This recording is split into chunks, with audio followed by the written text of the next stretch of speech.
अगर हमारे शरीर में किसी भी प्रकार का कोई रोग है, तो चिंता मत कीजिए, घबराइए मत, क्योंकि चिंता चिता समान होती है। एक छोटा-सा पत्थर अगर आँख के आगे रखेंगे ना, तो वो पहाड़ जैसा दिखाई देता है। इसको जितना दूर कर देंगे, उतना ही रेत के कण जैसा हो जाएगा। कोई भी प्रॉब्लम अगर आपके ऊपर आई हुई है, चाहे शारीरिक है, चाहे फाइनेंशियली है, किसी भी प्रकार की कोई प्रॉब्लम है, तो उसको अपने मन के ऊपर हावी मत होने दीजिए। आपका मन बहुत ही प्रबल और शक्तिशाली, जी हाँ, अगर आप अपने मन को जो भी कमांड देंगे, ये उसी के अकॉर्डिंगली आपको बिल्कुल वैसे ही बिहेव करना शुरू कर देगा। जैसे अगर आपने ये मन मन में मान लिया कि मैं बिल्कुल ठीक हूँ, मुझे कोई रोग ही नहीं है, मुझे कोई प्रॉब्लम नहीं है, तो यकीन मानिए इस तरह के विचार बार-बार अगर मन में जाएँगे, तो हमारे सबकॉन्शियस माइंड में ये ऑलरेडी फीड होता जाएगा और हम एकदम से पॉज़िटिव होते जाएँगे। हाँ जी, एक रिसर्च भी हुई थी, जिसके ऊपर उन्होंने कुछ कैंसर पेशेंट्स को यही एक थॉट दिया कि आप यही बस 24 घंटे यही मन में दोहराते रहें कि मैं बिल्कुल ठीक हूँ, मैं बिल्कुल ठीक हूँ, मैं बिल्कुल ठीक हूँ, मैं बिल्कुल ठीक हूँ। ये 9 दिनों में चमत्कार देखो ऐसा हुआ कि वो सोते, जागते, उठते, बैठते, खाते, पीते बस यही मन में भाव और विचार बार-बार, बार-बार, बार-बार दोहराते रहे कि मैं ठीक हूँ, मैं ठीक हूँ, मैं ठीक हूँ, मैं ठीक हूँ, मैं बिल्कुल तंदुरुस्त हूँ, मैं बिल्कुल तंदुरुस्त हूँ, मैं बिल्कुल ठीक हूँ। 9 दिनों में ये चमत्कार हो गया कि उनकी जो रिपोर्ट थी एब्सोल्यूटली राइट आई। कहाँ गई वो बीमारी? कहाँ गए वो सेल?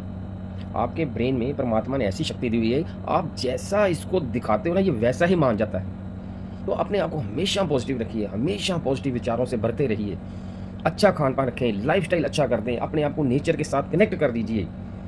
तो श्योर बड़ी से बड़ी, खतरनाक से खतरनाक बीमारी को भी आप चुटकियों में सॉल्व कर सकते हैं। मन जीते जग जीत, मन के हारे हार। बस आपने अपने मन के आगे हार नहीं माननी है। मन को एक टूल की तरह यूज़ कीजिए। जैसे घोड़े होते हैं, उसके ऊपर एक लगाम होती है, वो बुद्धि रूपी लगाम होती है। लेकिन घोड़े वो मन रूपी है। मन का काम क्या है? इधर-उधर भागना। लेकिन जो बुद्धि है, वो एक लगाम का काम करती है। आप बुद्धि द्वारा अच्छा सोचें, अच्छा खाएँ, अच्छा पिएँ और नेचर के साथ अपने आप को कनेक्ट कीजिए। जितना हो सके घर में जितनी देर आप रहते हैं, नंगे पाँव चलें, नंगे पाँव रहें। इसके भी साइंटिफिक प्रूफ मिल चुके हुए हैं कि अर्थ में इलेक्ट्रॉन्स होते हैं।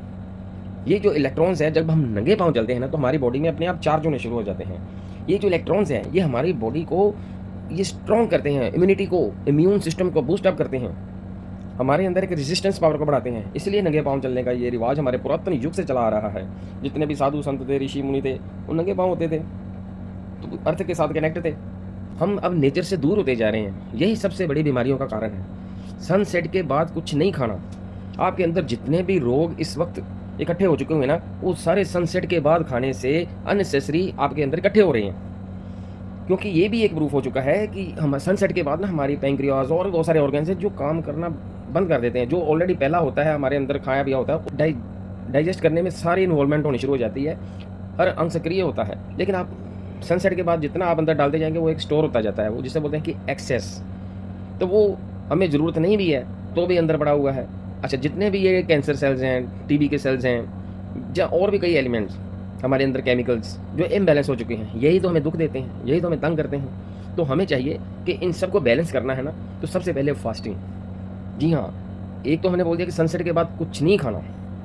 दूसरा फास्टिंग, सनसेट से लेकर सुबह 10 बजे तक कुछ ना खाएँ। देखो चमत्कार आपकी लाइफ में।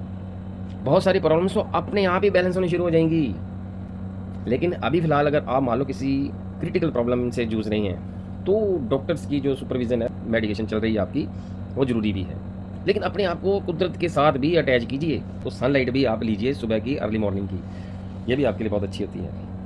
सुबह सबसे पहले जो आपके पेट के अंदर भोजन जाना चाहिए, वो होता है फ्रूट। फ्रूट आपके अंदर जाना चाहिए। जो दूसरी सेकंड प्लेट होती है ना, वो आपकी ब्रेकफ़ास्ट, आप जो भी खाना चाहते हैं वो खाइए। दोपहर को भी लंच करने से पहले खूब सैलेड खाएँ। जी हाँ, उसके बाद ही आप जो खाना चाहते हैं खाएँ। फिर सनसेट से पहले-पहले या डिनर करने से पहले सैलेड खूब खाओ।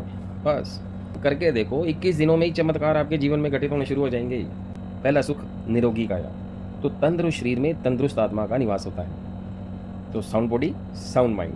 तो आज से दृढ़ संकल्प कर लीजिए, अपने आप को पॉजिटिव रखें, अच्छा खान-पान रखें, नेचर के साथ कनेक्ट होएँ, तो डेफ़िनेटली आप जिन बीमारियों से आप अगर ग्रस्त हैं, तो आप देखना धीरे-धीरे ये कैसे दूर होती जाएँगी। जैसे सुबह निकलती है ना, अंधकार का नाश होना शुरू हो जाता है। अगर आप नेचर के साथ कनेक्ट होगे ना, तो आपकी बीमारियाँ छूमंतर हो जाएँगी, देखते ही देखते। जी हाँ, कुछ ही दिनों में। हमें जितनी ज़रूरी है, इमरजेंसी है, वो मेडिसिन लीजिए, बाकी नेचर के साथ कनेक्ट हो जाइए, अपने आप को तंदुरुस्त कीजिए। और कोशिश कीजिए धीरे धीरे मेडिसिन को कम करते करते ख़त्म कीजिए। जितना आप नेचर के साथ कनेक्ट होते जाएंगे उतना ही आप दवाइयों से दूर होते जाएंगे अपने आप। मैंने तो कई ऐसे लोगों को भी देखा है जिनकी 90 प्लस एज है, उनसे उनका लाइफस्टाइल पूछा तो उन्होंने भी यही कहा कि हम सनसेट के बाद कुछ नहीं खाते और फ्रूट खूब सारा खाते हैं, सैलड खूब सारा प्लेट भर भर के खाते हैं और अपने परिवार को भी खिलाते हैं और नंगे पाँव रहते हैं, धूप सेकते हैं।